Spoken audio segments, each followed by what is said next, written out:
ایک نوجوان کا رشتہ ہوا، وہ رشتہ ہو گیا، رشتے کے کچھ دن بعد جب وہ دولہا بنانا تو دولہا بننے کے بعد جب وہ سسرال پہنچا تو اس کے چہرے پہ داڑھی تھی۔ سسرال والوں نے لاسٹ بات کہہ دی کہ جب ہمیں یہ لڑکا پسند نہیں ہے۔ کہا کیوں؟ ہمیں وہی چاہیے جسے ہم دیکھ کے آئے تھے۔ باپ نے کہا وہی تو ہے نا جسے آپ نے اپنایا تھا۔ کہا یہ وہ نہیں ہے۔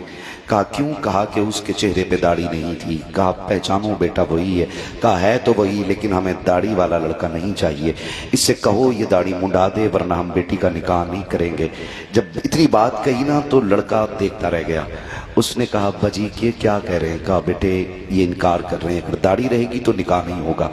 بچے نے کہا بات تیری کیا رائے ہے؟ کہا بیٹے میری عزت کا سوال ہے، داڑھی منڈا دے۔ بچے نے کہا ابا داڑھی منڈا دوں؟ داڑھی منڈا دوں؟ ابا یہ نہیں ہوگا۔ ابا نے کہا بیٹے پھر رکھ لینا، آج تو منڈا دینا، نکاح ہو جائے گا پھر کون روک لے گا، رکھ لینا داڑھی۔ بچے نے کہا یہ نہیں ہو سکتا۔ باپ کو غصہ آیا، اس نے کہا سن تجھے ایک کام کرنا پڑے گا، یا تو تجھے داڑھی منڈانی پڑے گی یا پھر مجھ سے رشتے توڑنے پڑیں گے۔